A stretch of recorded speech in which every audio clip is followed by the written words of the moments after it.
50-50, 100-100 kilometre उभ्या जागा नाही राहिल्या पाहिजे. इतक्या मराठी वाऱ्यासारखा मराठी धावू शकतो. तारीख आंदोलनाची, आंदोलन होणार अंतर्वालीत, शांततेत, राज्यात होणार शांततेत.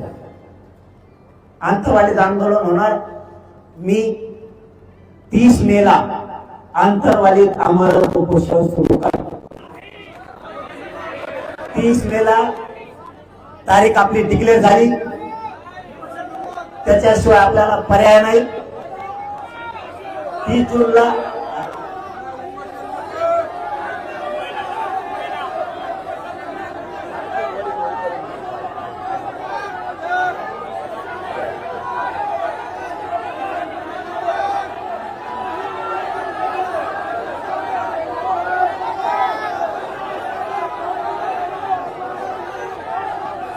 अधिकाऱ्यांना जर विचारलं ना,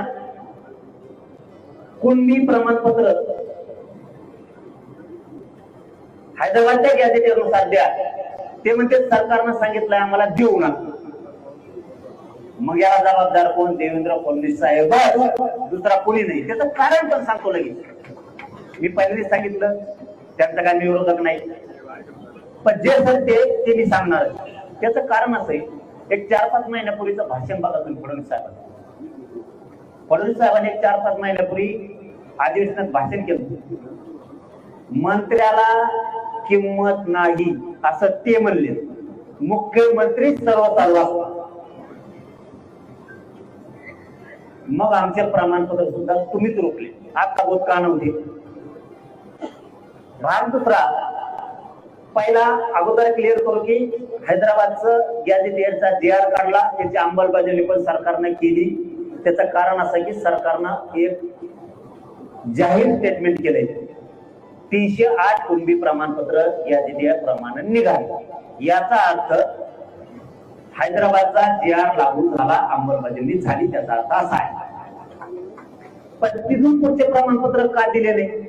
तुम्ही जी स्थानिक चौकशीचा अहवाल तयार केलाय त्यानुसारच कुणबी प्रमाणपत्र आम्हाला पाहिजे. त्यानुसारच तुम्ही प्रमाणपत्र द्या. फडणवीस साहेब या गोरगरिबांच्या मनात जिंका, कवा मजा तुम्हीच करा. काय करायचं आम्हाला राजकारणाचं, सत्यचं फटक्याचं? मला नाही आवडीचे, माझ्या समाजाला पण नाही, पण आमचे लेकरं नाही मरू देऊ शकत. आणि तुम्हीच नाही, तुमच्या 50 पिढ्या बी आल्या तरी मी मराठ्याला फडणवीस साहेब धक्का बी लागू देणार नाही. तुम्ही कितीही ताकद लावा, मराठ्यांचं वातावरण नाही होऊ देत. दुसरं काय सांगितलं त्यांनी मुंबईत आपल्याला, किंवा झाला एक भाग हैदराबादच्या DR प्रमाणे मराठवाड्यातले मराठे हे सगळे कुणबी आहेत. मराठवाड्यातल्या मराठ्यांना आता इथून पुढच्या काळात प्रमाणपत्र वाचून फडणवीस साहेबांनी रोखू नये. सगळ्यांना कुणबी प्रमाणपत्र देऊन सगळ्यांच्या व्हॅलिडिटी द्यायच्या. आंदोलनाच्या तारखेच्या नसतं आंदोलन भयानक होणार. दुसरा भाग, 58 लाख कुणबी नोंदी सापडल्या. त्याचे सगळे प्रमाणपत्र द्या. ग्रामपंचायतला महाराष्ट्रातल्या जे 58 लाख नोंदी सापडल्या त्या ग्रामपंचायतला लावा. मुख्यमंत्री एकनाथ शिंदे साहेबांनी त्यावेळेस अभियान घेतले होते. जे सत्य ते करायला दिलखुलास केलं पाहिजे या मताच्या आधी. एकनाथ शिंदे साहेबांनी अभियान योग्य प्रमाणपत्र दिले, कारण नोंदी सापडल्या तर घ्यायचं काय काम?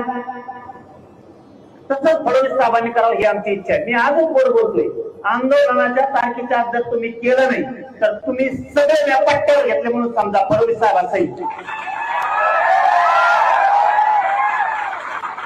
तुम्हाला सुट्टी नाही करून तुमचं शहाणपण मी मराठीच्या पुढे चालू देत नाही. त्याची काळजी नका करू. फक्त आज गोडीनं सांगायचं, शिंदे साहेबांनी जसे अभियान घेतले, अभियान लावा ना. काय द्यायचंय? फडणवीस साहेबांनी छाती ठोकून सांगायचं, चाल मी DR काढलाय मराठवाड्याचा, मी मराठ्यांना कुणबी प्रमाणपत्र मराठवाड्यातल्या सगळे देणार. कारण तुम्ही सगळे प्रमाणपत्र देऊन मराठ्यांच्या मनात जिंका. आम्ही जी तारीख डिक्लेअर करणार आहे त्याच्या मुद्दा तिसरा, साताराचा संस्थांचा DR तुम्ही का काढत? इथं मनोज जरांगे जरांगे पाटील सोपा नाही, इथं भेदभाव नसतो. 5 विभाग आमचे, अखंड महाराष्ट्र आमचा आहे. मराठवाड्याला मिळालं म्हणून पश्चिम महाराष्ट्र माझा अजिबात नाही. पश्चिम महाराष्ट्रातले मराठी एक शब्द सुद्धा बोलत नाहीत, का तर त्यांना विश्वास देऊ शकतो. आता तुम्ही म्हणलं 1 महिन्यात जी आर काढतो, सातारा संस्थांचा काढला का? 8 महिने दम खाल्ला. तुम्हाला मी विचारायसाठी बोलावलं, माय बाबा काय चूक आहे माहिती? 8 महिने वेळ द्यायला किती वेळ द्यायचा आणखी? मी नाही वेळ देऊ शकत आहे. यांना वेळ द्यायचा आहे का? काय समज यांना वेळ द्यायचा तर 8 महिने दिला.